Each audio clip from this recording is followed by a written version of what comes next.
Welcome to the SubHub podcast. I'm Dani Moreno. And I'm EmKay Sullivan.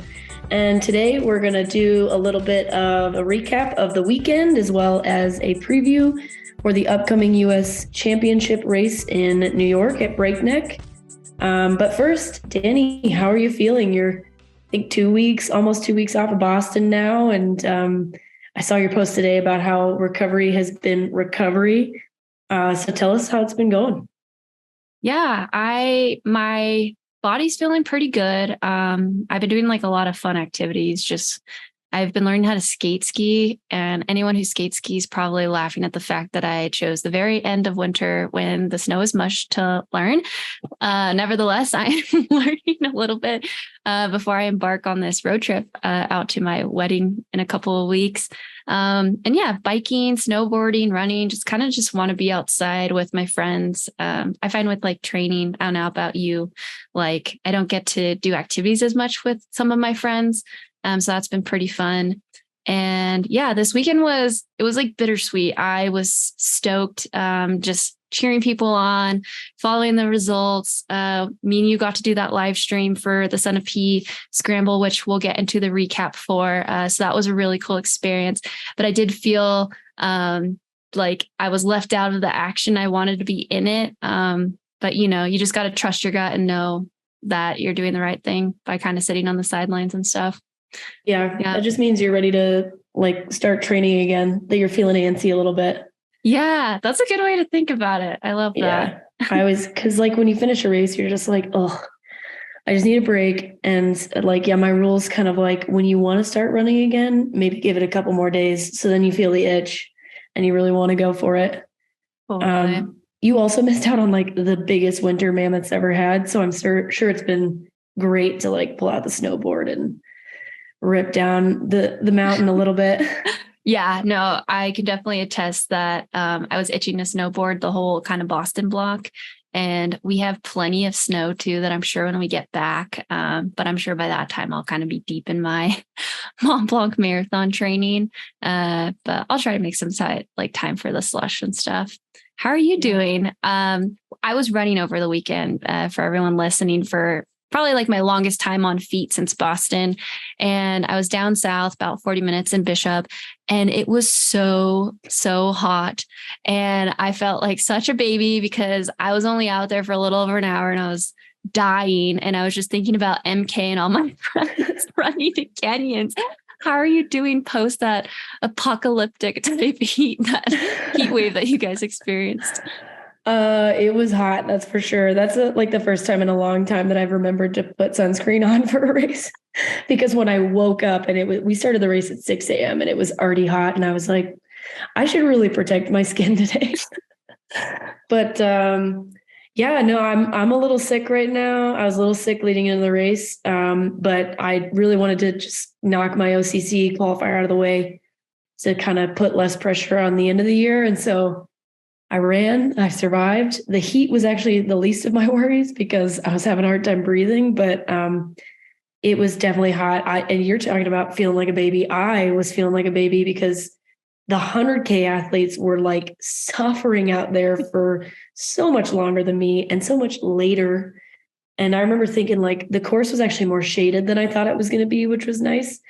But I remember running through the trees and thinking, by the time the 100K athletes get to this side of the ridge, the sun will be here and they are going to be so hot. So I only had to deal with it the last 7 miles, which wasn't bad, but I did have to sprint finish. I didn't catch her, but I was really going for second place. And so once I crossed the finish line, because I'd been pressing for that last like 2-3 miles, like I immediately was like, okay, it's hot. I need to be covered in water. Like my husband was pouring a gallon water bottle just over my body. And I was like, I need the river is what I need.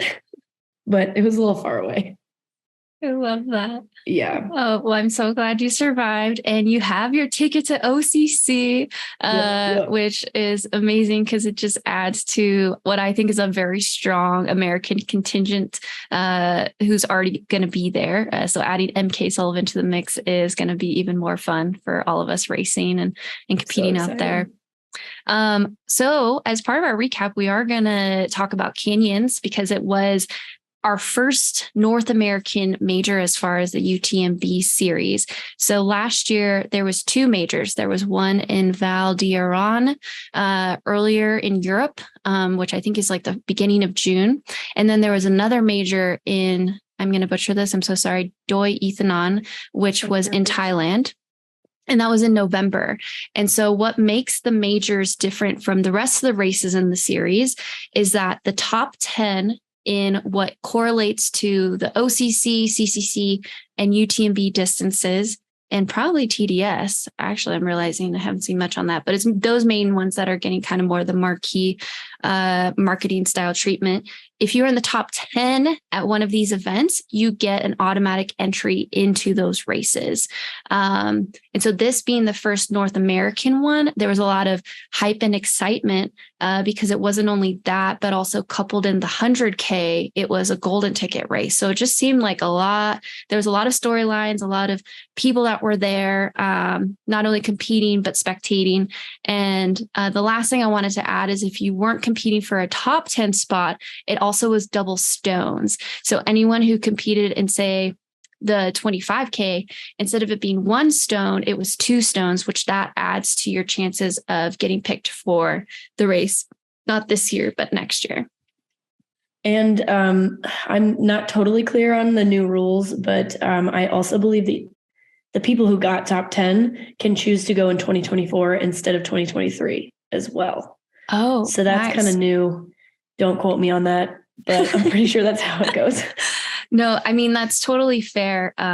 For people who have been paying close attention to the UTMB series, I'm sure as you've seen, like the rules have been, let's say not changing, but evolving, I think, to be better suited for the landscape in the sport right now. So it seems like every week there's an update. One of the more exciting ones recently was the maternity option to like delay your entry, I think by 2 years potentially. I think it was 5, and I think it was 2 years for partners.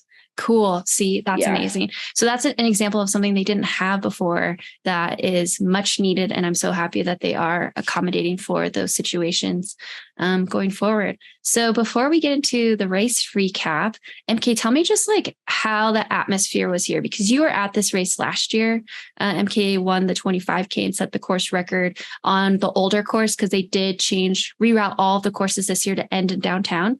So having that experience and then going back to it this year, what was exciting? How are the conditions, etc.?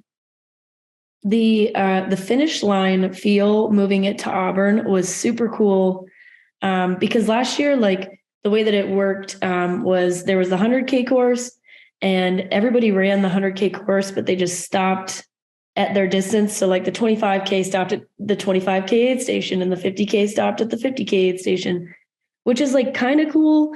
But like I remember finishing and there was just so much chaos of like, oh, you're a finisher, but you're a 50K athlete. So you keep going, that like there was kind of a celebration, but there wasn't like much other than just like confusion. And so this year finishing downtown, it was like, this is a finish line. People are here cheering. People are excited. And it was busy down there like pretty much all day, even though it was scorching hot. In terms of conditions, I remember starting the 25K last year at 7:30 in the morning, and I had a jacket on and I didn't want to take it off because I was like, I'm so cold.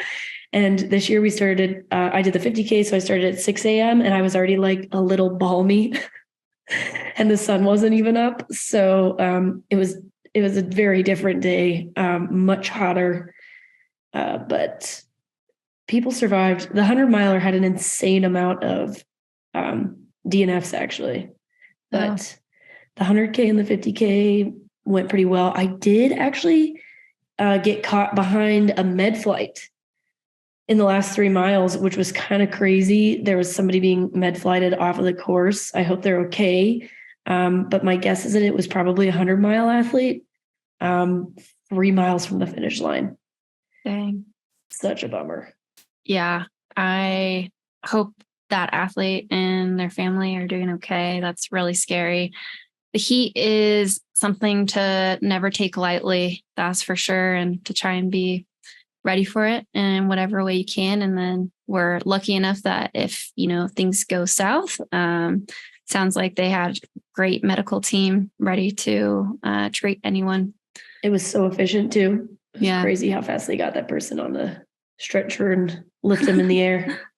How was the water? Was there like water crossings and streams and stuff? There was not a single water crossing on the 50K. I was really hoping for one so I could splash myself a couple times. Dang. There may have been one in the last, right where that med flight happened, because I rolled my ankle in it, trying to pass people, but that's the only creek that I remember.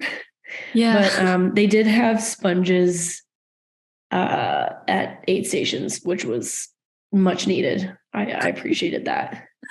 Dang, what a night and day difference from seeing the conditions at Way Too Cool and Formidable, where the water was, waist high, almost stomach high at some points, to now. Dang. I was hoping for it. You were hoping for it. I'm sure you were, along with everyone else. Okay, so as far as the Canyons 25K goes, this didn't automatically get athletes into one of those UTMB races, but what's great is they picked up 2 stones. And so on the men's side, the winner was Drew McComber. He was first in 1:32:36, and he was followed by Will Fuchs and Ezekiel Paluzak. Something else to note is that this year there was a lot of international competitors, which was really cool because it was a major. On the female side, there was Alexandra Harris. She won in 1:52:45. I actually hadn't heard about her before this race, so congrats to Alexandra from 2 former Canyons 25K winners. That's a great time for this time of the year. Kenzie MacPhail was second. And what was pretty cool, she got 7th last year when you were racing. So it's always nice to come back to a race and then do better. And then Ashley Hawks, who is Hayden Hawks' partner, she's always mixing it up in these shorter distances. And I love how they make it like a family affair with like their kids and stuff, and they each race. So congrats to Ashley. Yeah. And we also thought we would go ahead and tell you guys all the people who qualified for OCC. I have a feeling that a handful of these people may not run OCC because they're running things like UTMB or Western States, but they do have the opportunity if they want to.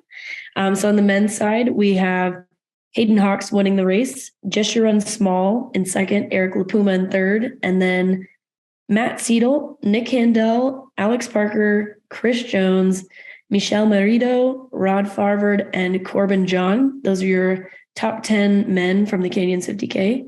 And then on the women's side, Heather Jackson won the race. Kaitrona Jennings was second. I was third. And then after that, it's Megan Rowland, Robin Lesh, Tessa Chesser, Abby Levine, Melody Gilbert, Zuzana Trinkova, and Erica Flowers. So we'll see some of those people at OCC maybe. Yeah. And this was from, following along. This was one of my favorite races to follow. Obviously, I had some personal interest with EmKay. My friend Rod was in there as well as Tessa. So cheering them on and watching their little dots. The results were like a little delayed here and there. So it was hard to feel exactly what that action was. I was out running, so unfortunately I couldn't be tuning into the live stream.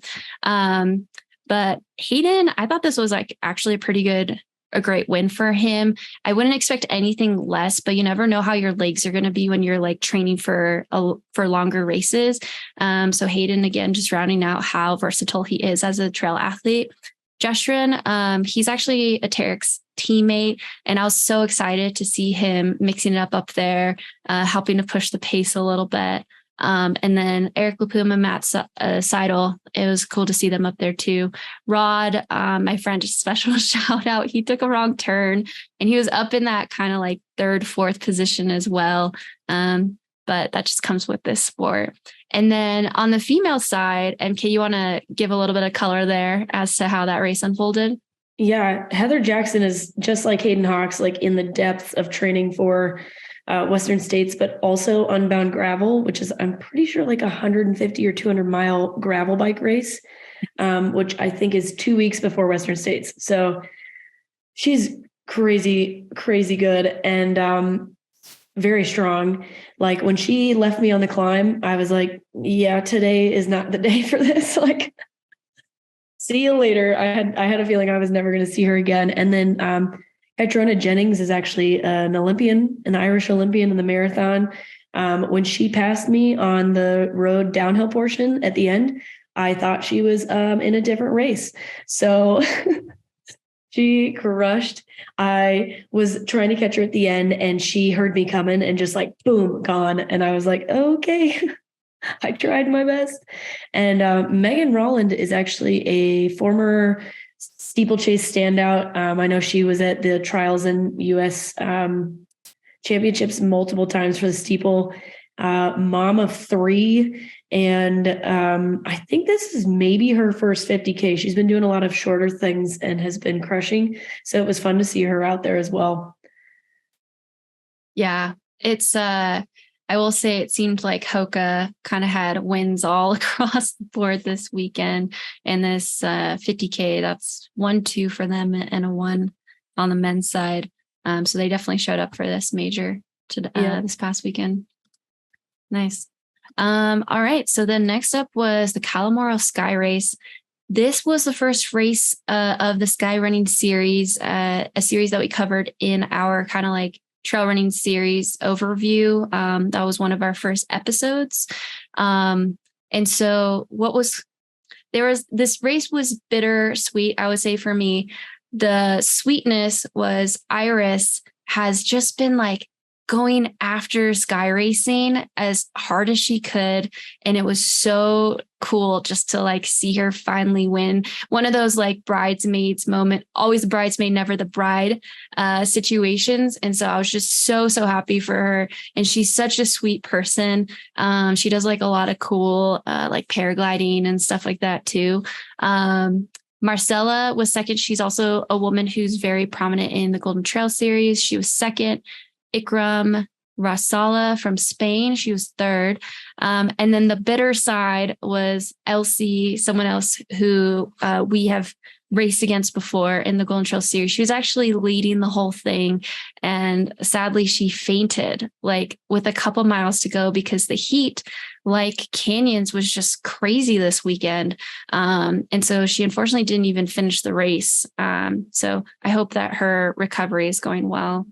So I actually think that Iris was leading most of the race, but Elsie like ran a tactical race and passed her at the last aid station and then passed out. Okay. Dang. Yeah. Oh. So she was like gunning for that win and then oof. Hopefully she's okay. Yeah. And then on the men's side, Antonio Martinez Perez from Spain won that race. Daniel Osans, who is a name that I'm sure a lot of people know. He's an Adidas Terex athlete.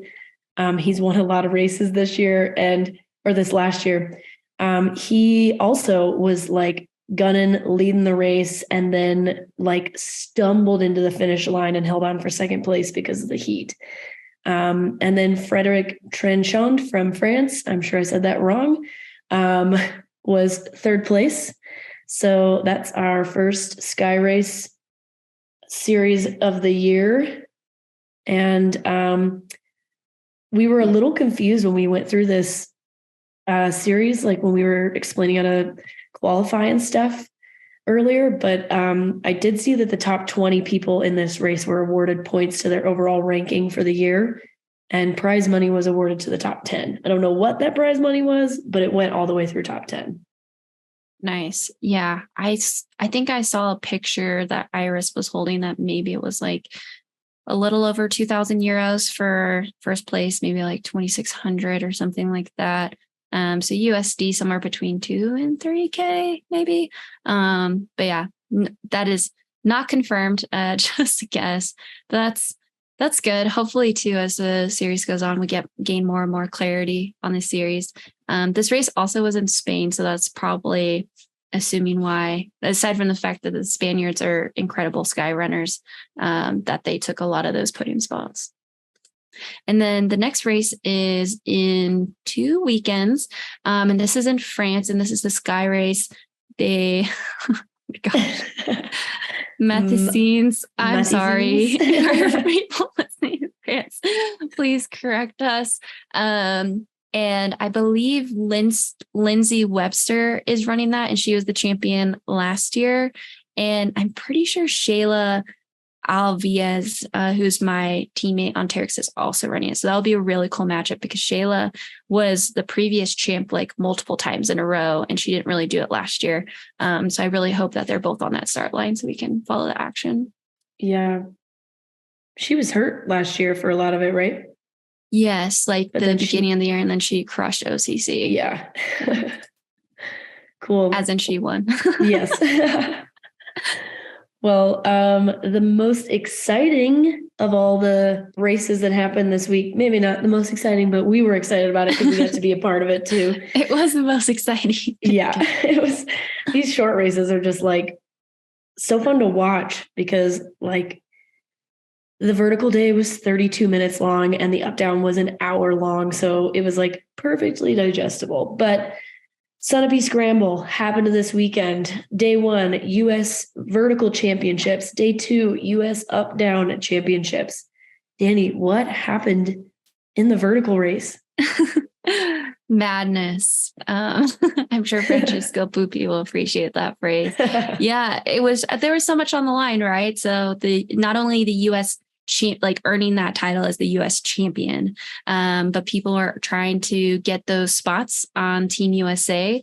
And I feel especially after Thailand at the end of last year, there's even more hype around it because the World Championships are kind of getting their stuff together and there's like more live streaming and excitement around it. So on the first day, the USVK Championship, also you can still watch this on YouTube.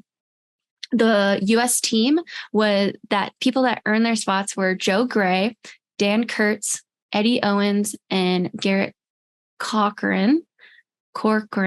Sorry, Garrett. And that's a great team. I'm really excited about that. I feel like we covered most of those guys in our preview. For Joe Gray, this is like his millionth U.S. title. To me, just continues to be impressive. That he's been able to have this reign of championships for pretty much over a decade at this point. I don't know. What was your most exciting thing about that, EmKay? It just seemed like the men's race was so insanely close. Like Alex Ricard actually won the race. He's from Canada. He's from Canada. So he obviously did not make the U.S. team, but so he finished in 32:12. Joe Gray finished in 32:23. I heard that he slipped and fell, so it was probably even closer up until that point.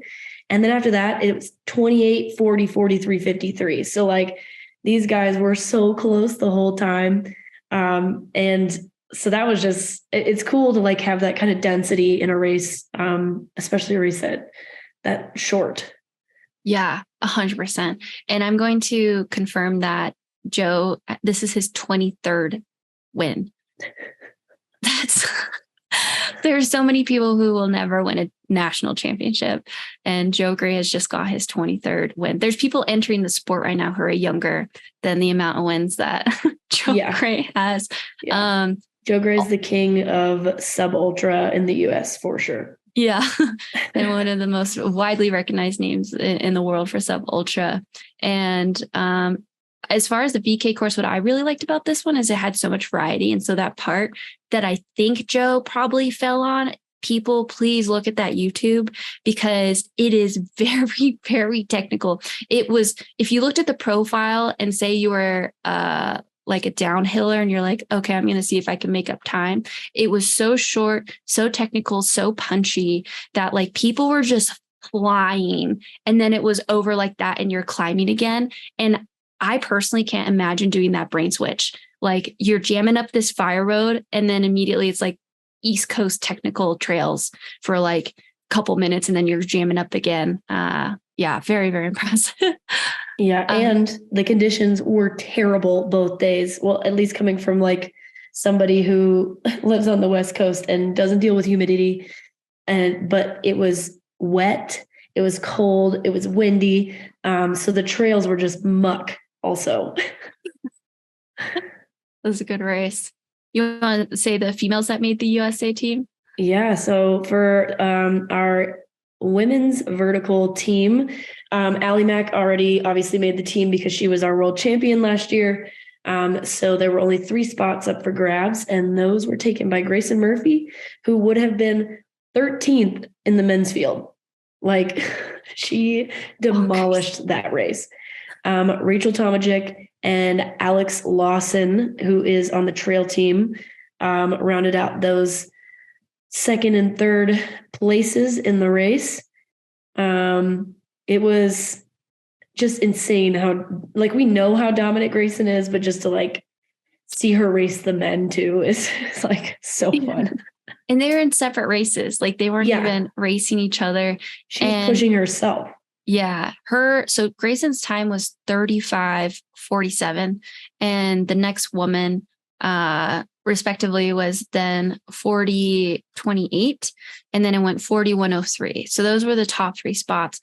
She had almost a 5-minute lead. She didn't need to push that hard, but she just like kept grinding. It'd be interesting to hear like what her goals for this race were besides, making Team USA, if she saw it as like a hard workout or like a good fitness indicator or something like that going before she finishes off her training for Worlds.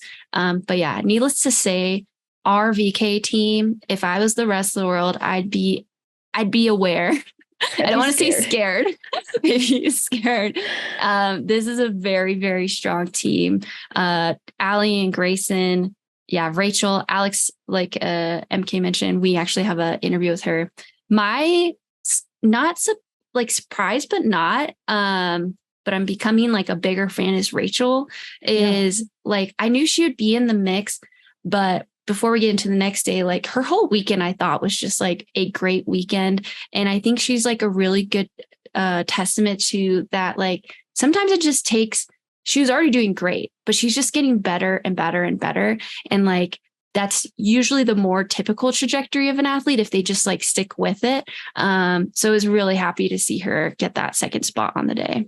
Yeah. And Rachel was also on the team last year. She was on that gold medal vertical team with Allie Mack and Lauren Gregory. So yeah, super cool to see her back on the team. Totally. All right. And then day 2 was the US Up Down Mountain Championships, which Dani and I live streamed, commentated. So like, if you're, bored this week and want to hear us talk some more, that's up on YouTube. It was so much fun to be a part of that. And starting with the men's race. So the men's race started first at 11 o'clock. The women's race was going to start 30 minutes later. And Dan Kurtz, U.S. champion in the up down this year, finished his first lap 10 seconds before the women's race started. It was so cool. He was not in the lead on the way up. I think he probably, because we couldn't see them for quite a while, my guess is that he made his move on the first downhill. And then he dominated the race from that moment on. Like, there was never anybody else that was going to touch him. So our men's team is Dan Kurtz, Morgan Elliott, Liam Mayrow, and Eddie Owens. And again, another awesome team. Like, those dudes were battling all day. That course was insane. It was so fast on the way up. It was a fire road, and then straight onto this like 1.5 mile boggy, mossy, wet technical section that just like was not a trail. It was a choose your own line. Watching them run that downhill hurt my ankles. No, 100%. Yeah. I was very impressed with Dan coming back the next day and winning in the dominant fashion that he did. I personally don't know a lot about Dan, but just watching him on the live stream, he looked so smooth on that downhill. Like, I'd love to see him in like a Skyrace or more European races, because I really do think he could hold his own with, the Europeans just have a reputation for their downhill skills. But yeah, he was just cruising on that downhill. I actually watched East Coast local. So like, he's used to that local technical. So he did great in European downhills. Yeah. Yeah. I watched the preview. So that's also up on YouTube for anyone. And he's just like a funny guy. everything he was saying. I was just like, I want people to hear more from him on like podcasts and stuff, because he definitely has a pretty funny personality, in the best way possible. Like he seems like a very interesting person. And then we had Morgan Elliott, and like EmKay said, and Liam, and then Eddie also came and made his second team the next day. So from the VK to the US up down on the men, both Dan and Eddie are going to be doubling, which I think is super interesting. And then obviously the other players are just be doing one event. Yeah. And those races have a 2-day break in between, which last year they only had 1 day in between. So it'll be fun to see people with that extra little day of recovery coming back. And the women's team. Yeah, the women. So Grayson came back and she doubled, taking the US champion crown for both the VK and the up down. Allie Mack actually sat out on the VK day, I think more so because she already has a spot. And so she came in second.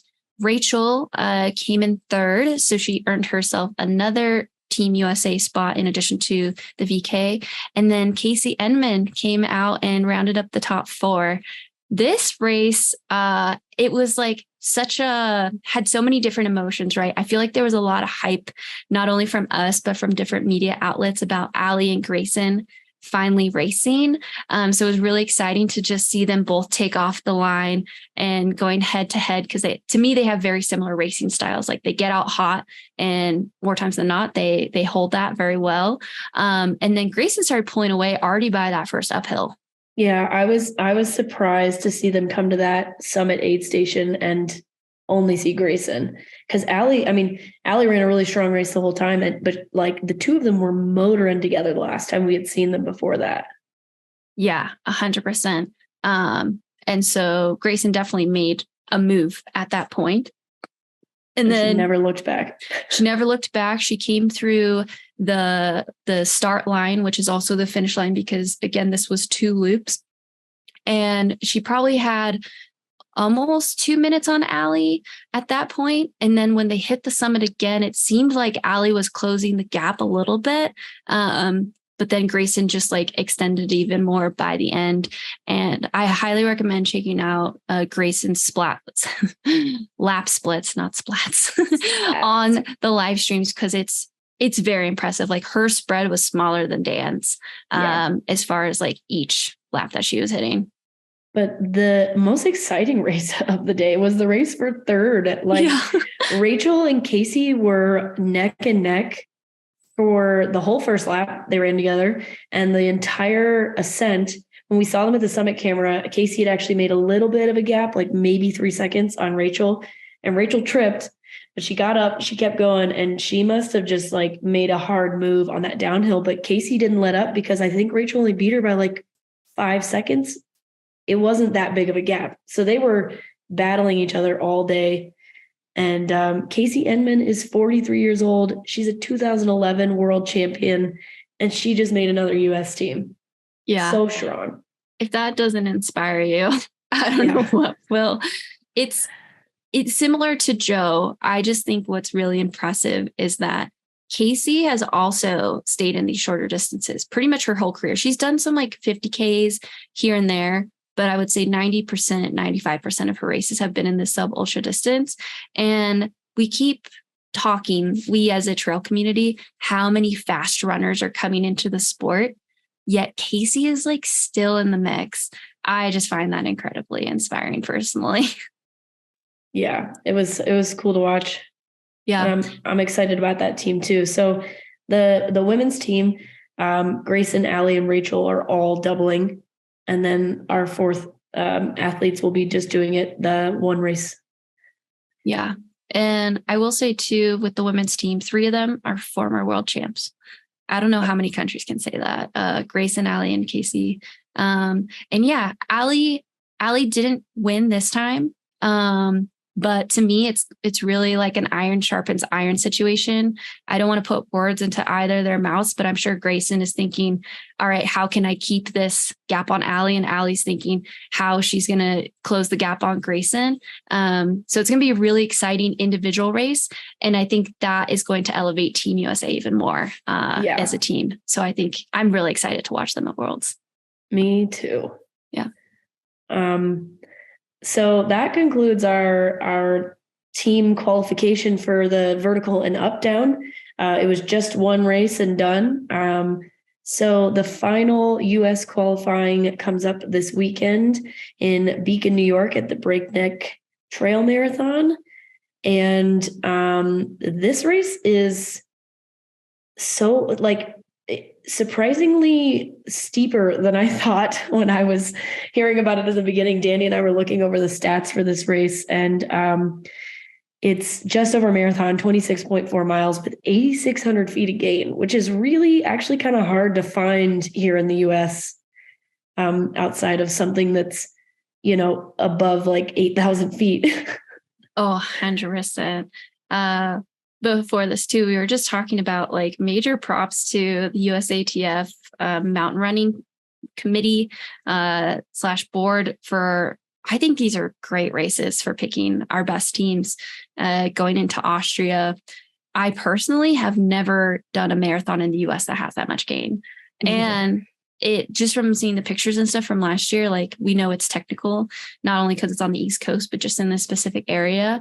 So yeah, I hope that these runners also have some baked in recovery before Austria, because just looking at this makes my quads hurt. And it's only a month later, like a month a day or something. Yeah, no, definitely. Something interesting too about this upcoming race weekend is, so the trail marathon is actually the Trail Marathon National Championship. So like this past weekend, the winner will be crowned the USA champion. That's not always the case with selection races. For example, Lake Sonoma was a selection for the longer trail team, but it wasn't a national championship. So I think that makes it a little extra cool that by the end you're crowned that champion. And so there is some prize money as well. First place is going to get $1,000, second place $500, and third $250. $1,000 for a US championship is pretty good these days. And then what's interesting is that the marathon is actually sponsored by Nike, and the half is sponsored by Salomon, because that is part of the Golden Trail National Series. So this is going to be a really fun weekend to watch these two races. Yeah, I feel like anything that USATF touches has to be like sponsored by Nike, probably. Yeah. Yeah, it's the first time I've ever seen this. So I'm like, is the finish line going to be like Nike / Salomon, or what's it going to look like? Definitely some competing brands going on there. It's just they completely tear down the setup for Nike and set up the Salomon. Although I think I was talking to a friend, and I think those races like start at the same time. So that would be impossible. Totally. Wow, that's fascinating. They start at the same time. Yeah. So do we want to like talk about who we think might make the team? Yeah, let's go for it.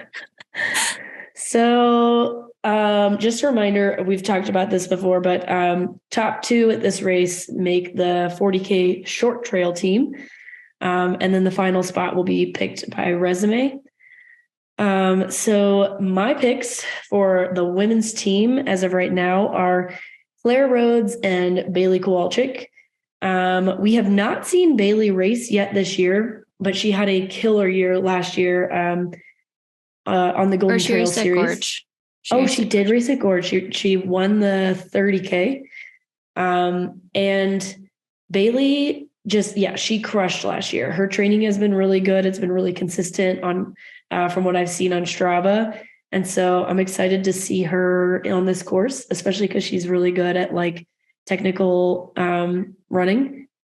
And my other pick, Claire Rhodes, she was third place at Formidable behind Kimber and myself. And she was in that race the entire time. Like, there was definitely a point in the race where I thought that Claire was going to be on the team and it was not going to be me. And so She lives in Reno now, so I've been seeing a lot of her training in person, but also from afar. And she's just really fit right now. She was the Moab Trail Marathon champion last fall, and she won the North Face Half Marathon against Brittany Charbonneau just a couple of weeks ago as like a tune-up race. So I'm so stoked to see those two athletes race.